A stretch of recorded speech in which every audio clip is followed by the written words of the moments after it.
It happened. Finally happened. Oh man, I'm still like trying to get over it. But let's. I wanna break down the entire episode. Episode 2 of Game of Thrones, season 6.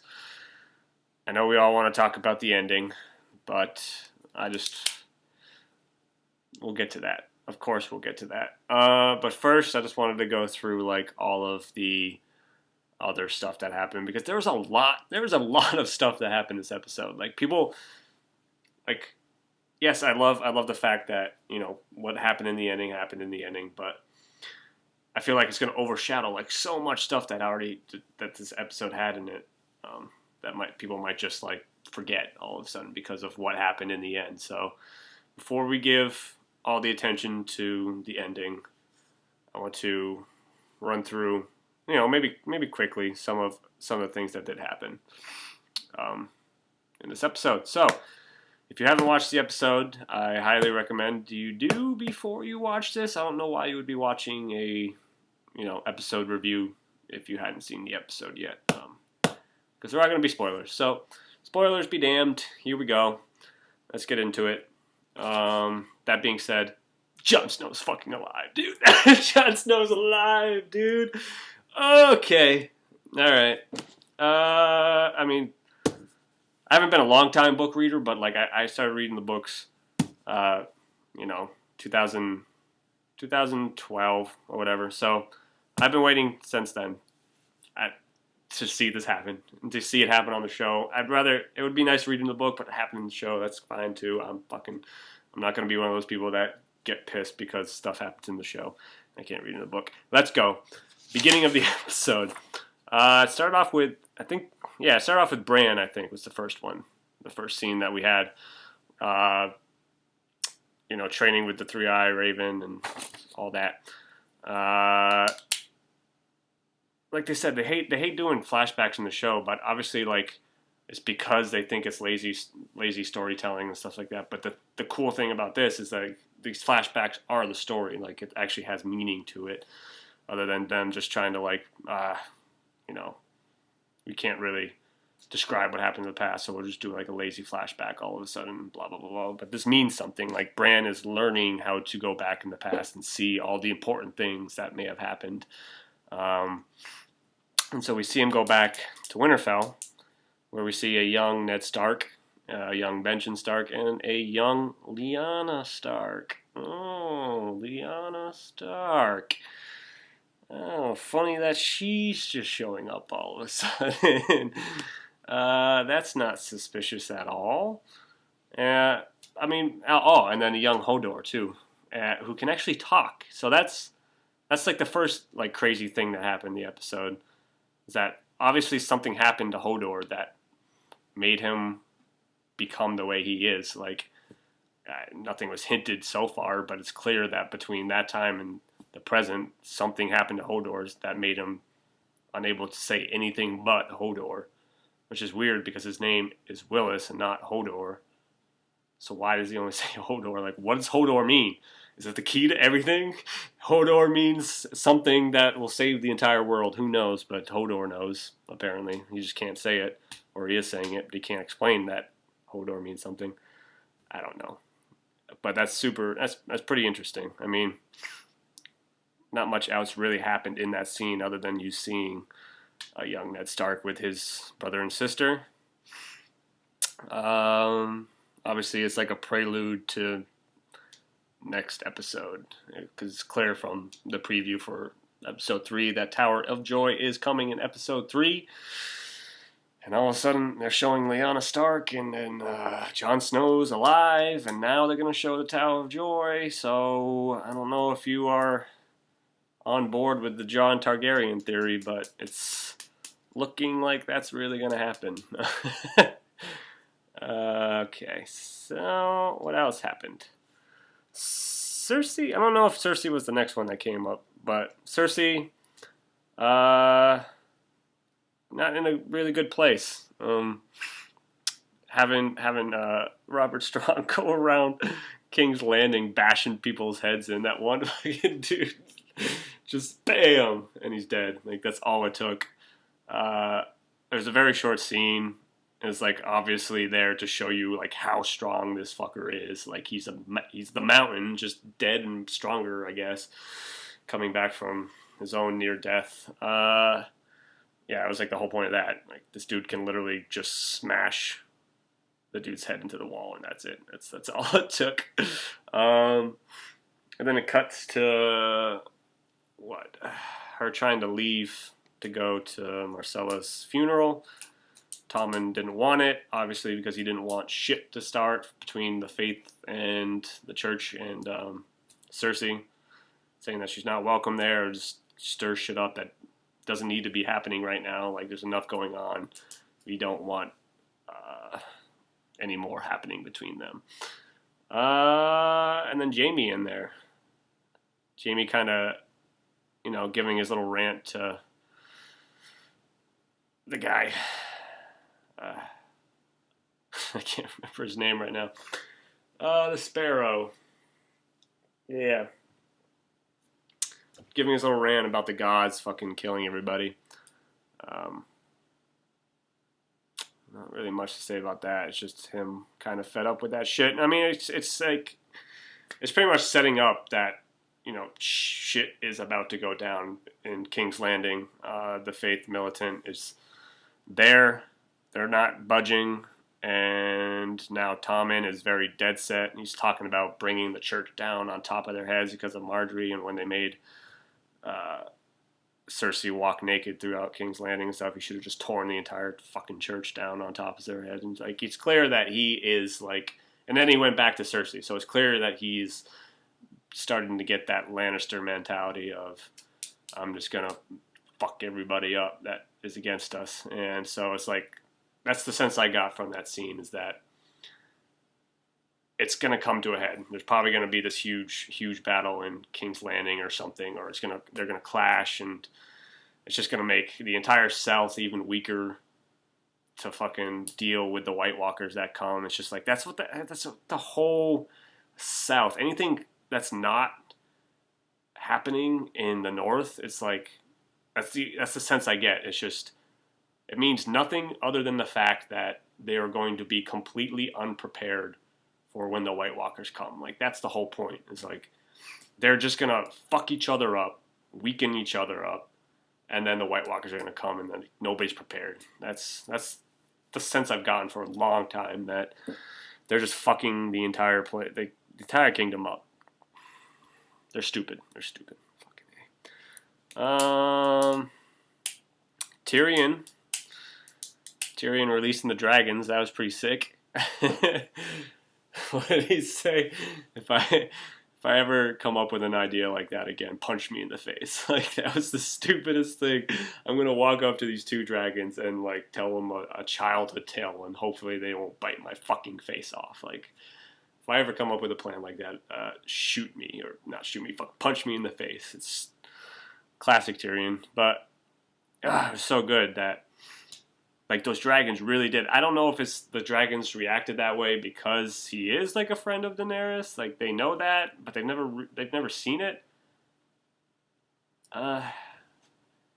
They've never like actually seen them together. I don't think they've never seen them interact or anything. So how?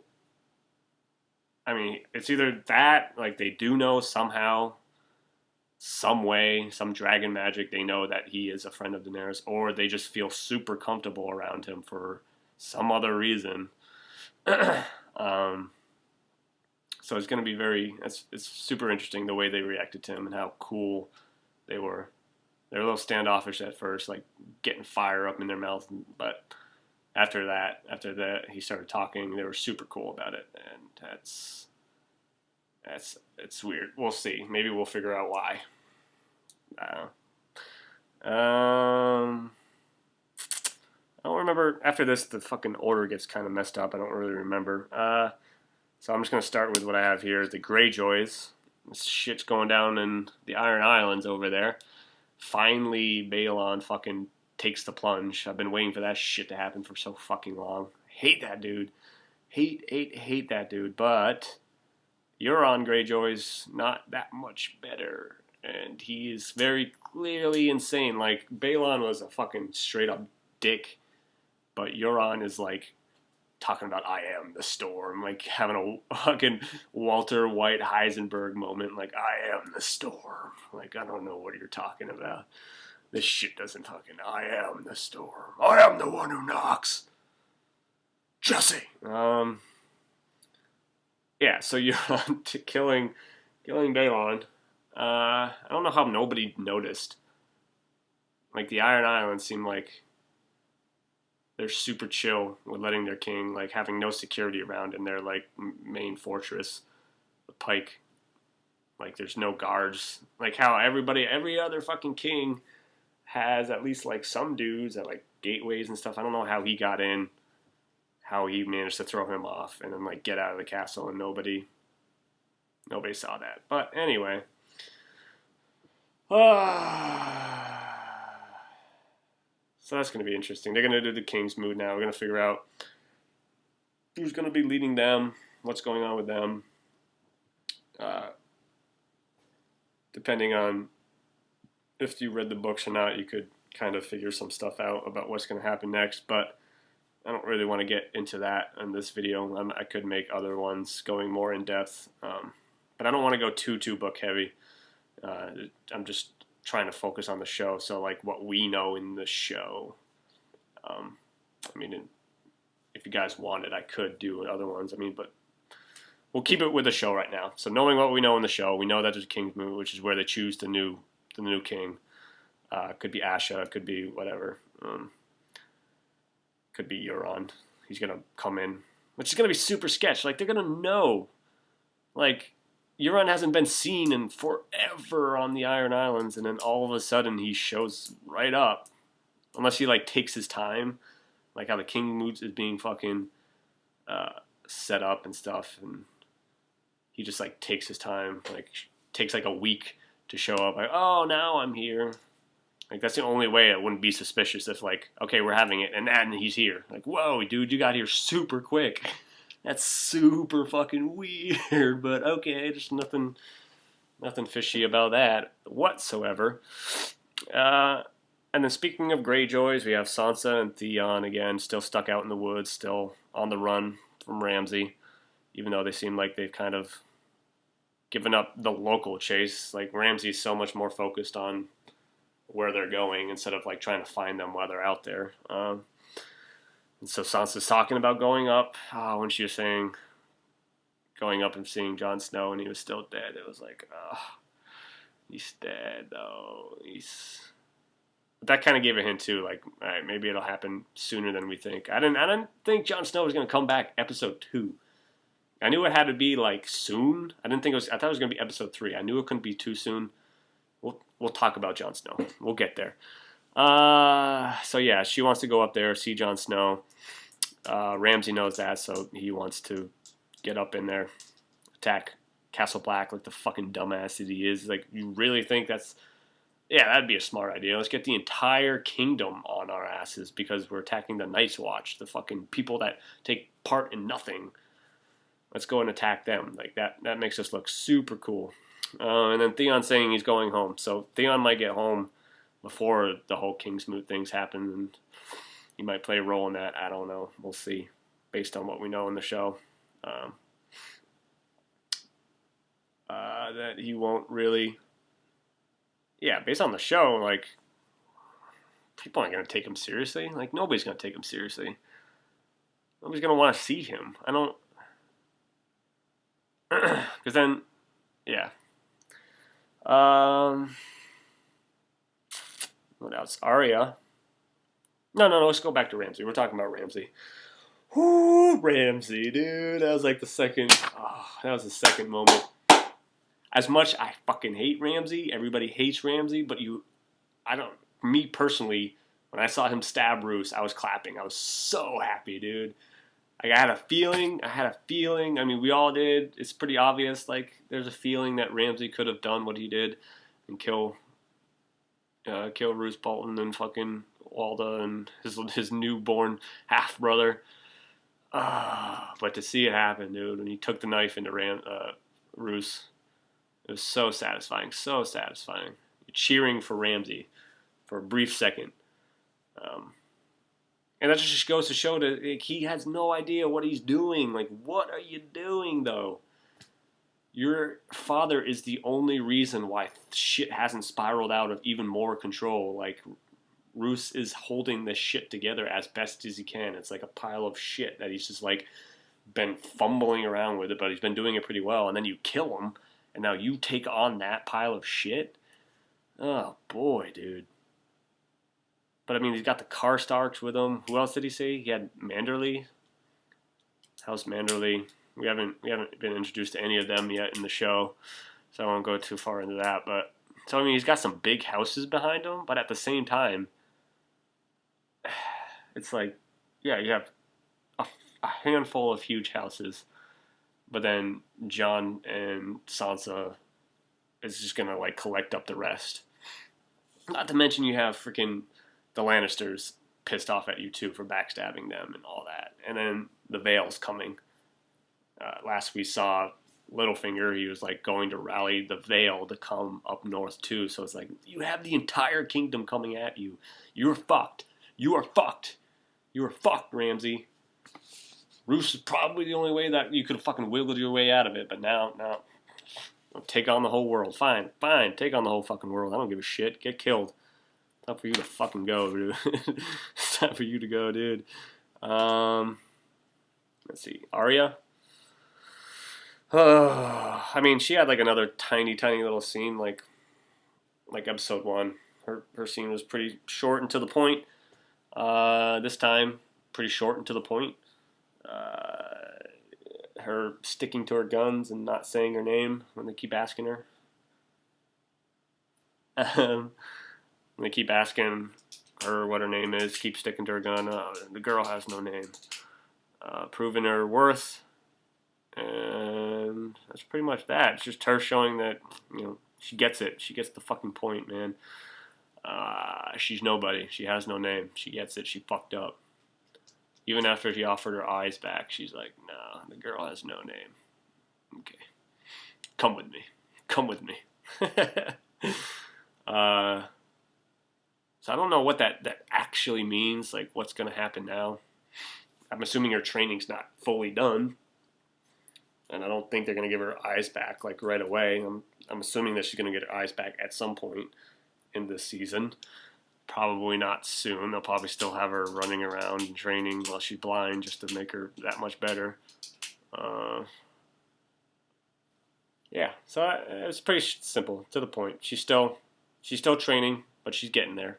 She's getting there. And I think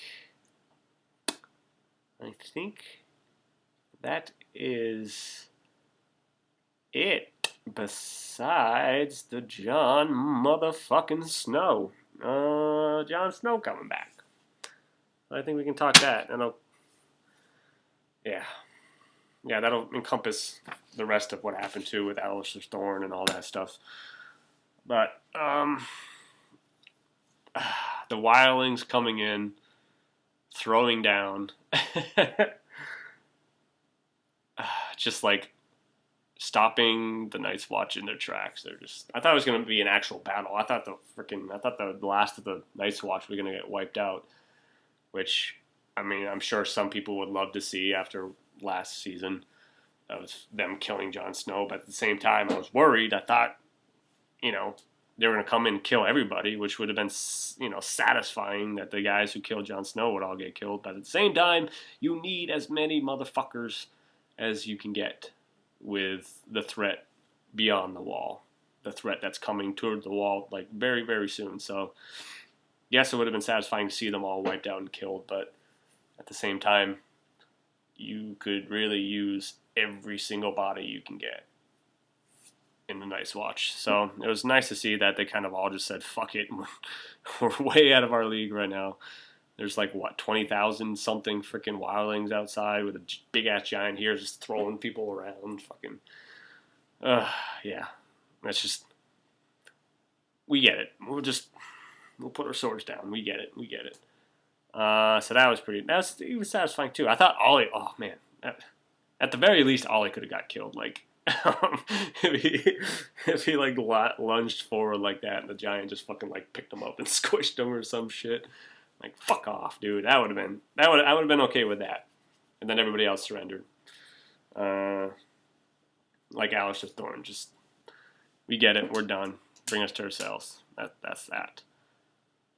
They'll probably, with Jon Snow coming back, I don't think Jon Snow is going to stick around the Night's Watch, obviously. Like, so, I mean, I'm pretty sure Alistair Thorne is going to stay, like, the commander. Jon Snow's he's not going to want to go back to that at all.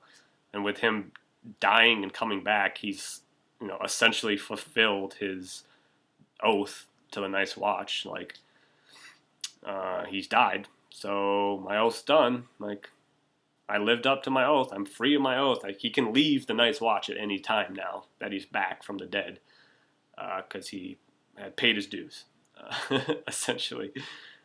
So that frees him up. Like, that frees him up completely. Why would you want to go back to the fucking Night's Watch after that shit anyway? So, like, clearly you're meant for more. You were brought back from the dead. You're meant for more than just sitting at the fucking wall. You're meant for more. And then with the Tower of Joy coming up next, I want to talk about this too, but it's about the books. Because we haven't seen it yet. It's coming in the next episode. I'd have to be talking about it from the books and all the theories that are going around. So I'll leave it at that. But it'll give a bigger sense to Jon Snow for sure. I'm assuming, based on the theories. I'm assuming it'll mean a lot.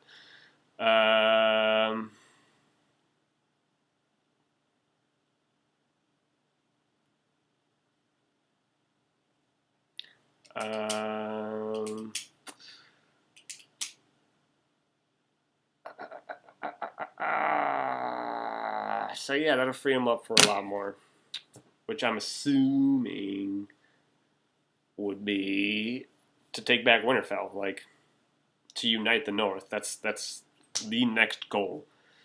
In preparation for the White Walkers coming, you need to unite the North. You need the North to stop fucking fighting each other like the South is doing. You need the North to stop doing what the South is doing and fucking each other over, so that when this fucking threat comes, we're all ready and we can push it back. So I'm assuming that's what his next goal is going to be. He's going to come back. Sansa and Brienne are still pushing up north. So I'm assuming they'll link up at some point. This is what that means. Since now that he's alive, they can do that with Davos. And I'm assuming from there, they would just start their campaign of, like, going to every single house. I thought I saw the trailer Davos at Mormont, the Mormont house, trying to convince them to come fight the good fight. So I'm assuming they would do that with everybody. And maybe that's when we'd get to see all these different other houses. I don't know if it would mean if Jon Snow, I don't see Jon Snow, even though he might now be, like, legitimized as like Jon Stark. I don't see him trying to be the one at Winterfell. I don't see him. I can't picture Jon Snow being like, yeah, I'll be the head of House Stark and I will stay at Winterfell and I will be the king of the North and stuff like that. I don't see him doing that. Not yet, anyway, especially with, like, Rickon still out there. I don't know if we're going to see him at all this season. But even if we don't see Rickon first, I would think he'd be, like, giving it to Sansa. Like, having Sansa be that Stark figurehead that will unite the North. And there's the Stark. She's a real Stark. They're back. And everybody unite under them, crush the Boltons. Maybe the Karstarks will come around. I don't know if they'd be... Well, you'd have to forgive them, man. Like, if they threw down their weapons and shit for the Battle at Winterfell and stuff like that, when it got to that, I would have to, if I was Jon, be like, cool, bro, sweet. I know we were just fighting, but that's super sweet if you want to be friends because there's a tougher enemy coming from the north that we need help fighting. So if you're cool, we're cool. Shit happens, bro. Like, you sided with the Boltons. I get it. You fucking were doing your duty. They were appointed ward in the north, even though they fucking backstabbed. Blah blah blah blah blah blah blah blah blah blah blah blah blah blah blah blah. Look, we need your help. So I think that's what that's all setting up for, is Jon and Sansa. Yeah, if we don't see Rickon this season, then Sansa would be that figurehead. Jon wouldn't want that. Jon understands, like, there's bigger things for me to be doing than trying to be that Stark that does that, you know? I'm not focusing. Anyway, I could make more videos of, like, more in-depth using book knowledge and whatever about the different scenes, which I might. But I really wanted to talk about this one. This is what everybody's been waiting for. This is the one, man. This is the episode everybody's been so waiting for so long. Melisandre. Oh, baby. All right. Well, I know this is my first Game of Thrones discussion video. I've been wanting to do more. I've been wanting to do it so bad. I've been talking to my girlfriend about it, because I'll sit there and talk her ear off nonstop, over and over and over and over. And I was like, man, I should just make YouTube videos, see if people like it. If people like what I talk about, like how I talk about it, what I, add to the discussion, that'd be cool. So I thought I wanted to do it for last episode. I didn't think I could say anything that anybody else has said, or if people would like me talking about it, if they even want to watch me talking about it. So I'll see how this one does. If people like it, and if people want to watch my channel on top of all the millions of other Game of Thrones channels there are, then that'd be cool too. But really, I'm doing this. I don't really care if it does blow up, if it does get big. I don't care. I just wanted to like talk to people or hear feedback from comments and stuff like that, so I can actually get like a dialogue going and stuff. I'll be perusing the comments for sure. Like, that's what I want. I want, like, because I go on other people's videos, I talk to them, like, reply to what's in the video, and then people in the comments reply to the comments, and the comments keep going and stuff like that, and you get all these different viewpoints and all these different people talking about what their theories are and stuff, and you're just like, yeah, that's super interesting, that's cool, or I think this, and it's like a very cool dynamic to be able to talk to so many fucking Game of Thrones nerds that are so passionate about it as I am. I'm way too passionate. I'm probably overly passionate about it. I should probably dial it back, but fuck it, man. Who cares? What else do I have to do in life? School? Like, fuck school. I got like a final tomorrow. I don't care. This is more important to me right now because Jon Snow is back. So fuck my psychology final tomorrow. Fuck it. But anyway, let me know. And I'll be happy to do this every week or so when I can. And cool. So I'm a cat. Cat. That boy, did you give him the video? Yeah, he did. Oh, shit. Alright. Take it easy.